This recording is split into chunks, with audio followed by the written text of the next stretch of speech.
Why is communism becoming a trend on the younger generation? I don't think communism is circling back around to the older generation, but maybe some are falling for it. Okay, this is probably a good time to talk about it because New York City mayor is about to become a communist, or they're about to elect a communist. I think it's pretty crazy, but this got me thinking as to why we have gotten to this point as society that the largest city in America is about to elect a communist mayor. I don't know. It's beyond me, but I have a few ideas and I think this is a good video topic. Since voting is actually officially tomorrow, I believe. November 4th? Yeah, I think it's November 4th, even though you can early vote. Anyways, early vote, but just, yeah, don't vote for Mamdani, but he's gonna win. Inevitably. Okay, so what are my reasons for why do I think this could be the case? Why do I think there's a cycle in communism as it comes back around like every decade to the younger generation, and it becomes this like attractive form of government, or like system of government or whatever. It becomes so attractive and so like incredible and like something that's never been done before, but it has been done before and it doesn't freaking work. It does not work. Yeah, communism has never successfully been in a society because every time it's been tried to, it doesn't work. And I don't know what more evidence you need for that. I'm not here to flame or argue about that. I'm just kind of here to give the reasons. But my thoughts and my understandings on communism and capitalism or any other form of government comes from my own research, like on my free time, and most importantly, the stories from my family because I have experienced it. Communism. Okay. First point is too much privilege. I think that you have too much privilege. Not you, but I think most of the people that are voting for Mamdani, you go on TikTok and you have these like diva girls voting for Mamdani. You don't even know why. Like he makes, some people say he's attractive. He's charming. Like he has a good smile. He is a very good talker. He is a little bit convincing. Like he's convinced me a little bit. Not at all. Not like in that way, but like there's been moments where I'm like, maybe he is good. No, he's not good. He's not.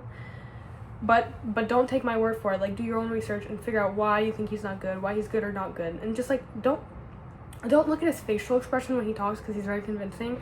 Instead, just look at his policies and be like, okay, so has this been tried in society and has it worked before? No, and no. Okay, so okay, too much privilege. I think the younger generation, because New York is full of extremely diverse groups of people, but there's especially many like nepo babies here and like people who grew up in extreme wealth and privilege and kind of just like very rich parents, like never really had any struggles, and so they're chasing this like desire of feeling included in a struggle, and so they create these so that creates within themselves, that creates a sense of like, I need to go do something and I need to make a change for these people that are struggling.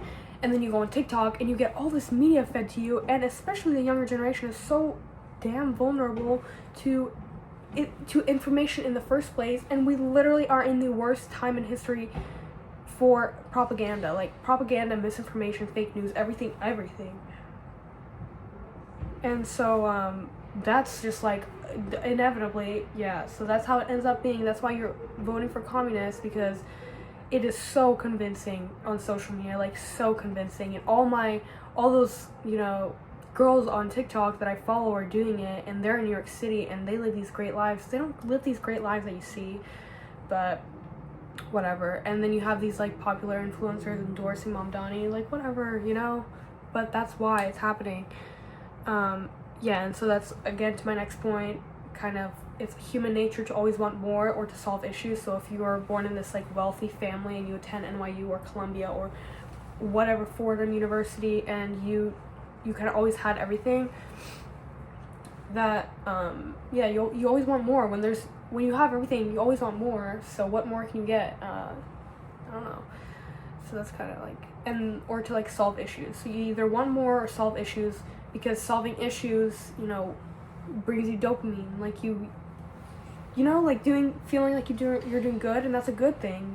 That is a good thing. But we are doing the wrong good thing. Like, you are not on the right side of doing the good thing, you know? Doing the good thing would be to study history a little bit more, but from talking to people who actually experience history and not, I mean, watch some YouTube videos. YouTube is actually very good for history, but okay. And then next would be, I guess, like, flaws of capitalism. I wrote that. I don't know. I think, like, I'm not the most knowledgeable, like I said, in forms of government, because I haven't yet got the chance. I'm 18 years old. Like, I haven't got the chance to study capitalism or communism in depth, like, exactly everything. I know more about communism than capitalism, because even though I've grown up in a capitalist country my whole life, like, I know the way, you know, where I live works. I know how it all works, but to the specifics, I don't know. Communism, I think I fully understand the idea of it because of my family, again. So, okay, flaws in capitalism. What's one flaw I could say? I think a flaw in capitalism is, like, overconsumption, and this is also part of the last point I said, which is the need to always want more, or the human nature to always want more. It's like overconsumption. You know, capitalism allows individuals they give them the freedom to compete within each other. Not within each other. It gives individuals the freedom to compete with each other to create the better good, and so you have this human nature to always want more and more and more and more, and that leads to overconsumption and issues like this, to where, like, communism becomes relevant, where nothing is good enough for you anymore and you need a change in government, but you're so privileged, like, you already have everything, but you need something new because it's human nature, and communism is not going to bring you anything new. Instead, you're actually putting yourself in such a deep spiral. It's not yourself, society. Okay, so then that's the one major flaw I think in capitalism. I believe in capitalism. I think it's so far up to date, like, of all these forms of government that have been tried, with America being the most diverse. Capitalism is the best system of government for a diverse group of people, because it allows everyone the freedom to do what they want. And because we don't all agree with each other, socialism or communism just will not work out in a society like this. However, like I said, because we're a diverse group of people with very diverse opinions about everything, so that's why I believe capitalism would be the best form of government for a society like ours. But that's opinionated. It's whatever you guys think. And I also want to hear that, like, what do you guys think is the best form of government for, like, New York City, and then, like, just the United States as a whole, because, you know, we're one country, even though we are kind of more less central, what's it called? We give less power to the federal government. Like, we are still a country, like, all in all together, even though states are run differently. Oh, okay. I think that, so a lot of people bring up Scandinavia. I have been to Scandinavia, and I've seen the way that they live over there. It's pretty nice. From what I've seen, like, the citizens of, you know, I was in Sweden. I went to Sweden. It was amazing. I mean, that's just a very chill lifestyle, and they all, you know, look like there's no homeless, nothing. But, well, now it's a little bit different, if you can figure why. Now it's a little bit different. But, so a lot of people bring up Scandinavia as a, I guess, argument point for why socialism is actually socialism or communism, same thing at the end of the day. They both are basically the same thing. Socialism is just like a watered down, from my understanding, socialism is like a watered down version of communism.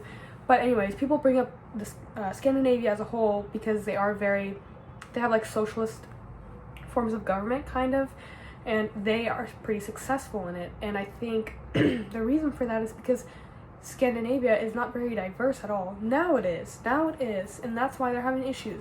I'm not being like anything racist about that.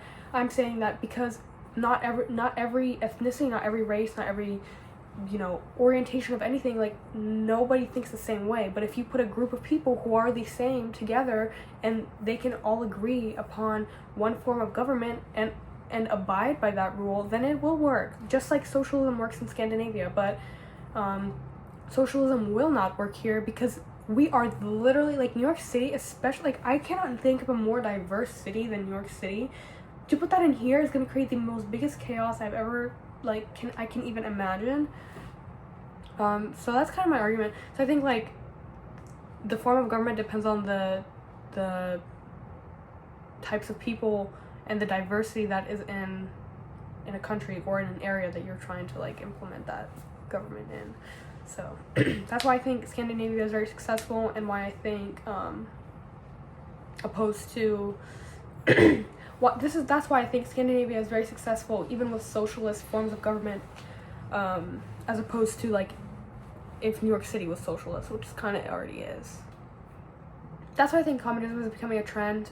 It's because it's very attractive to the younger generation. It just cycles around because the winner writes history, and then the history that's taught eventually, like, I mean, you know, the winner writes history is taught in classrooms over the years. You know, you start falling for that propaganda again, and generations, and then we're down the loophole again, and then we're going to become the next Soviet Union or CCP. But yeah, so thank you for watching this video.